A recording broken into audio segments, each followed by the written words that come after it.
Memang persoalan kurban, saya jujur saja selama di Indonesia masih banyak salah pemahaman terhadap kurban.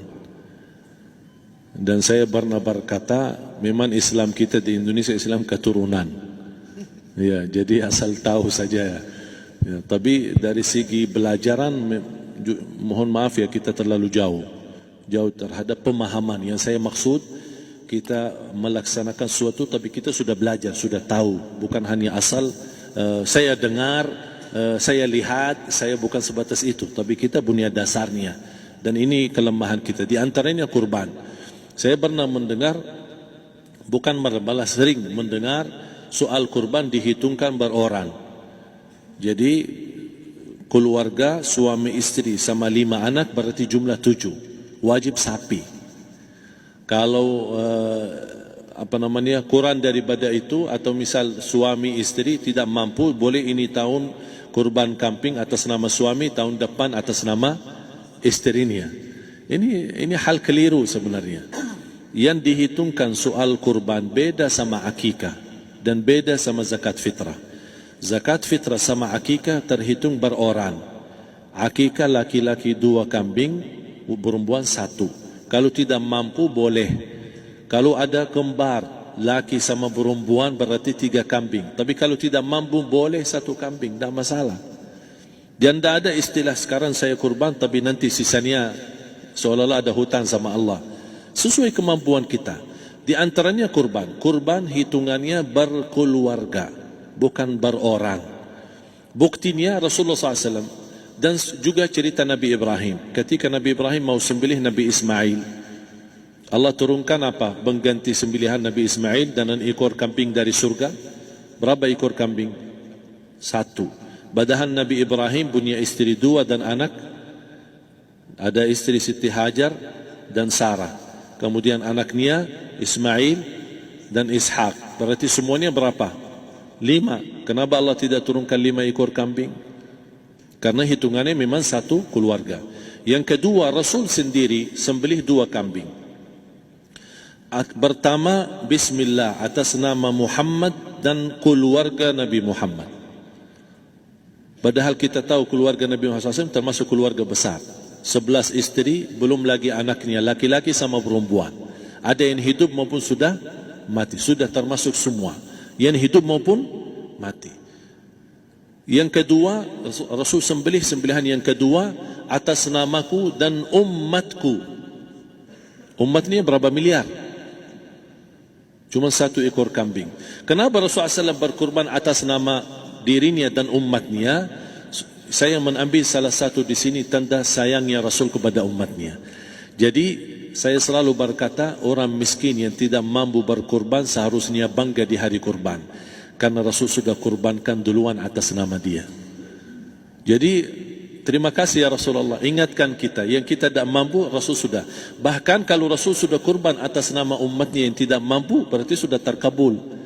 Kita aja belum tahu kabul atau tidak kalau kita berkurban. Tapi kalau Rasul sudah terjamin makbul. Oleh sebab itu, hitungan kurban itu adalah 1 keluarga. Misal, bapa punya istri, punya anak. Itu kalau mampu sapi silahkan. Mampu 1000 sapi silahkan. Kalau soal kemampuan tidak ada masalah. Tapi kalau soal kewajiban, tidak ada wajib lebih daripada 1 ekor kambing. 1 ekor kambing. Misal, kalau bapa punya istri 4. Misal. Cuman ini misal. Ya. Istrinya 4. Setiap istri anaknya 10. Berarti jumlah berapa? Anak 40, istri 4, berarti 44, sama bapa 45. Wajib 1 ekor kambing saja. Cukup untuk semua ini. Tapi kalau soal mampu, ya silahkan. Mau 1000 kambing boleh, mau 1000 sapi boleh. Tidak ada yang melarang kalau soal kemampuan. Dan kalau kita mau sembelih, Bismillah atas namaku dan keluarga. Tidak perlu bawa data-data nama keluarga. Jadi disebutkan tukang sembelihnya ada capek menunggu sambil sebutkan nama-nama. Tidak perlu. Udah Bismillah atas namaku dan keluarga. Termasuk kata atas namaku dan keluarga, termasuk orang tua yang sudah meninggal. termasuk orang tua yang karena kita adalah hasil daripada orang tua. Itu sudah termasuk, tidak perlu kita sebutkan. Ada sebagian ulama membolehkan kalau kita mampu, mau khusus kambing atas nama orang tua, tidak masalah. Kalau kita mampu. Tapi kalau kita tidak mampu, itu sudah termasuk orang tua kita bersama keluarga besar kita. Ini salah satu kenikmatan, dan ini termasuk juga sedekah yang berguna bagi orang yang sudah meninggal di keluarga kita. Wallahu ta'ala a'lam. Ada satu sunnah yang termasuk kehilangan sunnah ini adalah banyak yang tidak mau makan dari hasil kurban. Padahal itu sunnah Rasul. Dari akikah boleh makan, dari kurban pun boleh makan. Bahkan sunnah SAW dibagi 3. Sepertiga pertama dihadiahkan. Maksudnya kata dihadiahkan kepada orang kaya. Misal tetangga saya tapi orang kaya, dia bukan miskin, tapi boleh saling hadiah. Karena inti daripada hadiah silaturrahim. Ada keluarga kita termasuk mampu, tapi saya kasih, ini alhamdulillah saya sembelih sapi. Barangkali dia tidak mampu, cuma sembelih kambing. Udah, kita dapat daging kambing, dia dapat daging sapi. Tapi dengan niat hadiah, bukan sedekah. Karena dia bukan orang miskin yang menerima sedekah. Yang sepertiga yang kedua adalah sedekah. Sedekah itu termasuk orang miskin. Yang ketiga, kita makan sendiri. Bahkan Rasulullah SAW selepas Idul Adha, beda sama Idul Fitri. Sebelum Idul Fitri dia makan kurma, meyakinkan batalan puasa. Tapi kalau Idul Adha tidak makan dan minum sebelum salat, kenapa? Bukan tak berarti tidak boleh. Tapi Rasulullah SAW ingin pertama pembukaannya, buka sarapannya atau makan di pagi harinya selepas Idul Adha adalah dari hasil sembelihan kambing itu atau dari kurban. Jadi kita sebagian sedikit. Tapi kalau kita merasa alhamdulillah rezeki saya banyak di rumah, alhamdulillah banyak ada makanan, mau sedekahin semuanya, semua mau sedekahin, tidak masalah. Tapi yang saya maksud, kenapa tidak kita sekali-kali hidupkan sunnah Rasul? Jadi sebagai korban satu hewan di atas namakan keseluruhannya. Boleh. Boleh ya. Kan saya yang ustadz situ non. Udah jamaah, apalah hadis enggak, Quran enggak apa, nawar lagi, boleh. Bukan boleh, tapi memang diajarkan. Makanya Nabi saat kemudian berkorban, kalimat Nabi 3, Allahumma hadza min Muhammad, wa ali Muhammad, wa ummat Muhammad SAW. Kadang suka nggak sanggup nerusin kalau baca hadis ini tuh. Ya Allah, mohon terima kurban ini dari Muhammad, dari keluarga besar Muhammad, dan dari umatnya Muhammad SAW yang tak mampu berkorban selama hidupnya. Nabi itu kalau kurban, sebagian di atas namakan Nabi, keluarga besarnya, dan beliau atas namakan umatnya yang nggak bisa kurban. Ya Allah, umat saya nggak bisa kurban, saya mohon terima kurban saya ini atas nama umat saya yang nggak bisa kurban selama hidupnya. Azizun alaihi ma'anittum harisun alaikum bil mu'minina raufur rahim. Sangat peduli dengan kita. Kalau perlu beban kita ditanggung oleh beliau. Sangat cinta, lemah lembut pada orang-orang beriman. Di kita tuh dipikirin gitu, belum korbannya udah kepikiran oleh Nabi. Nabi tuh ngebayangin nggak semua umat saya mungkin nggak bisa korban. Ya Allah, kalau mereka nggak mampu terima korban atas nama umat saya nggak bisa korban. Hadis selesai. Di buku saya ada saya cantumkan sampai riwayatnya. Maka kalimat min Muhammad ini menunjukkan sifat aini. Untuk pribadi boleh. Satu sendiri boleh. Ali Muhammad untuk keluarga. Ini kalau mau kurban atas nama keluarga boleh. Assalamualaikum Ustaz. Waalaikumsalam warahmatullahi wabarakatuh. Semoga dibahas oleh Ustaz, insyaallah. Saya pernah mendengar bahwa kurban kita akan menjadi kendaraan orang yang berkurban saat di akhirat. Apakah benar Ustaz? Oh ya, saya pun demikian pernah mendengar dan membaca juga referensi-referensi terkait, khususnya ada riwayat yang disandarkan kepada Nabi sallallahu alaihi wasallam dengan kalimat istafrihu dhahayakum, ya gemukkanlah, baguskanlah hewan-hewan sembelihan kalian, fa innaha matayakum 'ala sirat. Karena sesungguhnya hewan-hewan kurban, hewan-hewan sembelihan yang dibaguskan itu nanti akan datang di hari kiamat menjadi kendaraan kalian melewati sirat, ya, melewati jembatan penyeberangan yang menentukan antara rahmat ataukah azab, antara surga ataukah neraka. Namun demikian persoalannya riwayat ini dan riwayat-riwayat terkait ya, nanti ada beberapa jenis lafaz-lafaz yang berbeda, ada yang thamminu ya, atau yang azimu ya, besarkan, baguskan, cari yang terbaik di hewan kurban kalian, dan ujungnya sama bahwa sungguhnya hewan-hewan itu akan maknai hadis ini dengan makna kiasannya dengan pengertian yang tadi saya sampaikan. Allahu taala alam bissawab. Kalau sudah berniat kurban, tolong jangan potong kuku dan rambut yang melekat di tubuh sampai disembelih hewannya. Memang ada yang berpendapat hewan kurban, tapi saya tidak, mohon maaf, tidak condong pada pendapat ini. Yang lebih kuat itu jangan potong kuku dan rambut yang melekat pada orang yang akan berkurbannya. Dalilnya hadis Muslim, jadi yang ke-7, kemudian di nomor hadis 1977, paling kanan sebelah atas, dari Ummu Salamah radhiyallahu taala anha. Beliau berkata dari Nabi sallallahu alaihi wasallam, kalau ada seorang di antara Anda ingin berkurban, kemudian tiba awal Dzulhijjah, sudah siap dengan hewan kurbannya. Jadi teman-teman sudah siap, sudah beli nih, sudah bayar. Maka jangan sentuh, jangan potong semua rambut yang melekat pada tubuhnya dari rambut sampai bagian bawah plus kuku. Ya, jangan disentuh sampai hewan kurban disembelih. Begitu selesai, terus berdoa tadi, baru kemudian kita boleh cukur, boleh potong. Apa hikmahnya? Supaya Allah berkenan mengampuni semua dosa dari ujung kepala sampai ujung kaki di kukunya. Khawatirnya sebelum diampuni terpisah itu dan pernah berbuat maksiat, bersaksi di hadapan Allah. Walaupun diampuni juga, cuman dia bersaksi. Mirip orang masuk pengadilan, dibuka semuanya, cuman vonisnya bebas. Vonis bebas, cuman dibuka. Ada orang yang bersaksi semua di hadapan Allah, cuma ditutup oleh Allah. Tapi kan malu juga di hadapan Allah dibuka.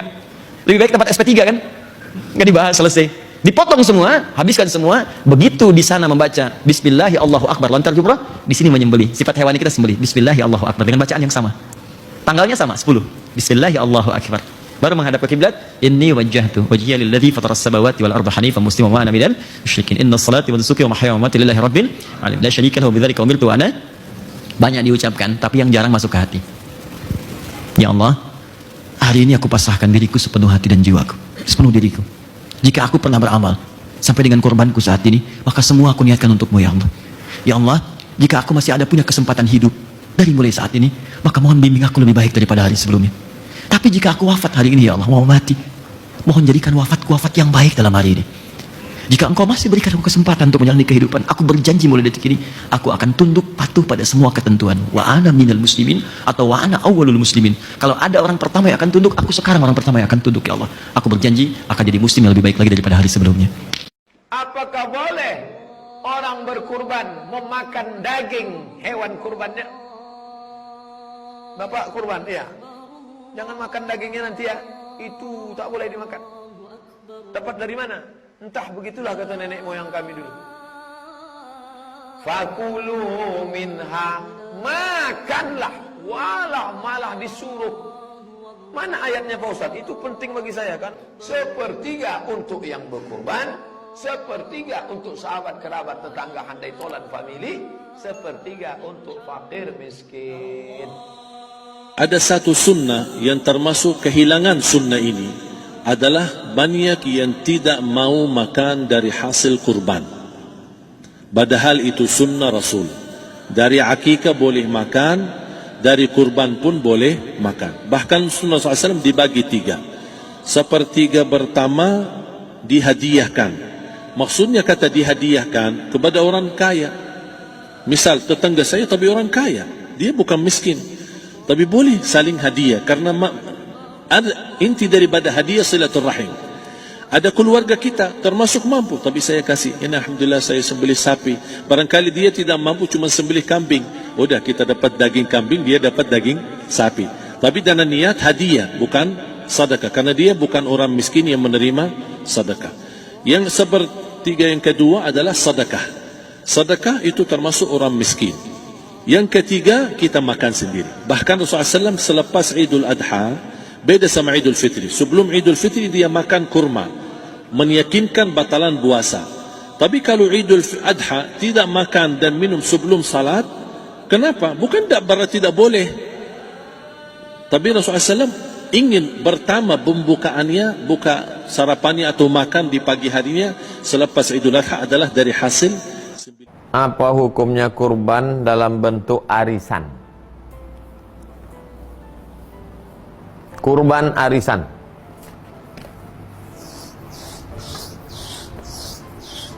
Arisannya 2,5 juta. 2,5. 2,5 juta.